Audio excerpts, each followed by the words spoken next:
U ovom videu ćemo se baviti jednom pogrešnom interpretacijom kod ulaganja u kriptovalute, a može vas skupo koštati, odnosno može vam pomoći kod ulaganja u kriptovalute, ovisi s koje strane to gledate.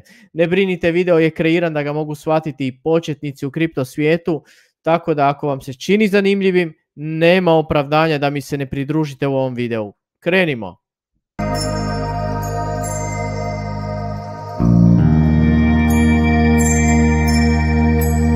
Pozdrav svima, Dejan je ovdje, vaš online kripto suputnik. Dobrodošli u Kripto evoluciju.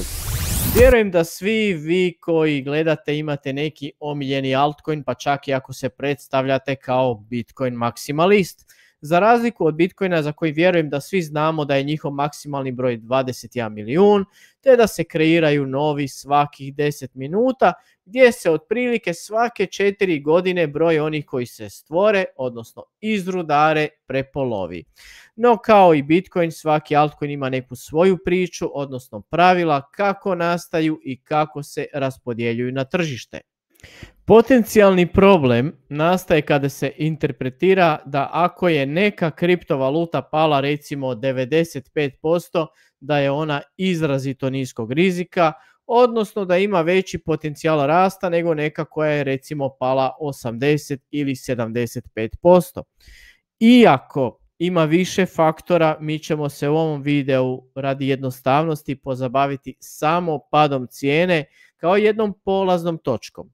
Te smo u TradingView, kao što vidite označili na slici, samo price range, a uzeli smo GRT ili ti graf token samo kao primjer i nije nikakva preporuka da ga kupujete ili ne kupujete, već da iz primjera naučite i primijenite na svojim omiljenim kriptovalutama. Također smo radi primjera uzeli njegovu najvišu i najnižu cijenu ikada, kao i onu trenutnu, jer su ovdje upravo obje niže od najviše cijene ikada ili ti all time high, preko 95%. Idemo sada vidjeti što nam kaže sam graf token, ali ne brinite, nećemo više biti na TradingView, idemo na coinmarketcap.com. Otvorimo graf GRT i vidimo circulating supply, odnosno koliko coina, odnosno tokena ima u opticaju, koje ako pomnožimo sa cijenom ćemo dobiti što? Upravo tržišnu kapitalizaciju, odnosno market cap. S desne strane imamo ovaj grafikon koji pokazuje cijenu GRT-a i vidimo da je najviša zaključna cijena bila oko 14.2.2021. i to $2,34.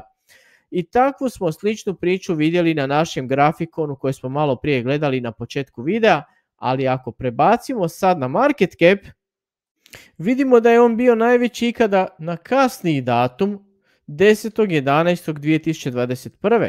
kada GRT nije imao all time high, ni približno.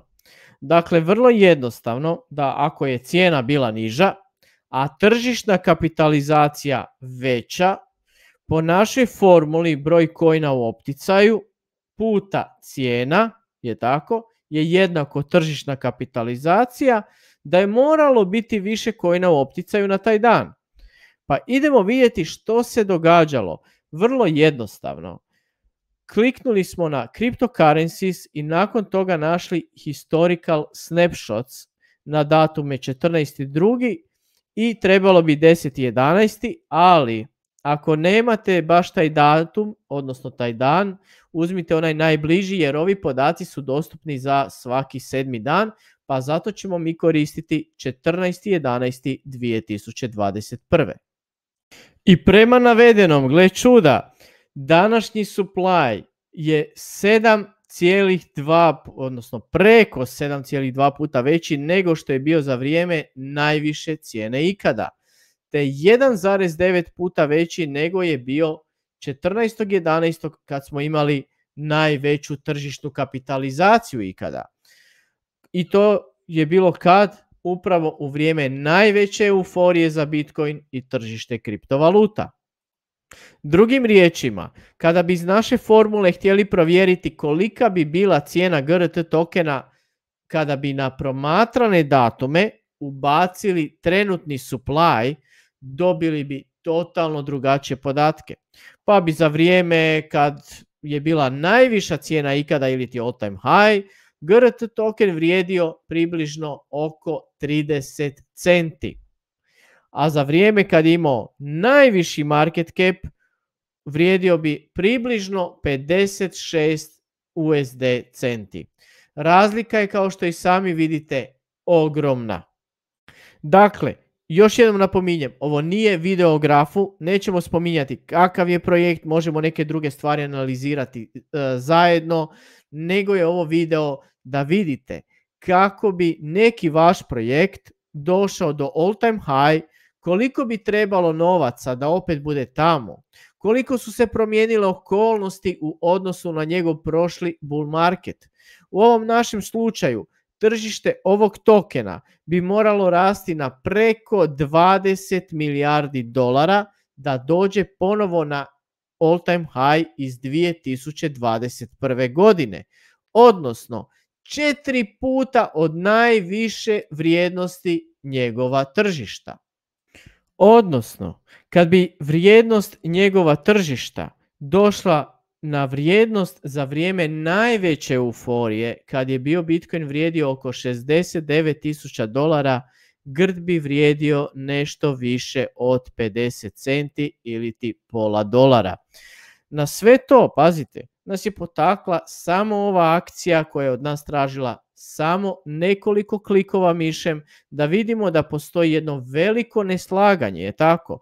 Razlika između cijene koja u ovom našem slučaju ide silazno i tržišne kapitalizacije koja ide uzlazno.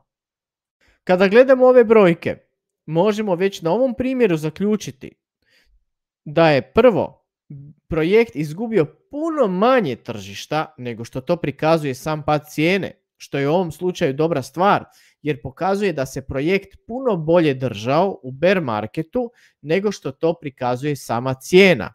Odnosno, da za njega postoji veći interes tržišta. S druge strane, isto tako vidimo da je potrebno puno više novaca da sam coin dođe samo na stari all time high, kao što je to bilo 2021. godine, a kamoli još više od toga. Htio sam vam na ovaj način skrenuti pozornost na ove detalje kako biste bili što realniji u procjeni, da vidite da li vaš omiljeni projekt može zauzeti toliko veliko tržište i da nije za svaki coin samo tako jednostavno da dođe na stari all time high, a kamoli nešto više. Zaključci naravno na nekom drugom projektu mogu biti totalno drugačiji samo na osnovu ovog jednog parametra. Dok ostale, kao što su ukupni i maksimalni supply te cjelokupnu tokenomiju, uopće radi jednostavnosti videa nismo dirali, te ukoliko bude interesa možda ostavimo za neki drugi put. Poseban pozdrav i zasluga za prijedlog teme ide dragom pratitelju 00, legendi ovog kanala. Dakle, 00 je glavni, ja sam samo to interpretirao na neki svoj način, a vama, ukoliko je video bio koristan, nemojte zaboraviti ostaviti like, pretplatite se na kanal ako još niste da ne propustite budući sadržaj. Hvala na vašem vremenu i vidimo se u nekom drugom videu. Pozdrav!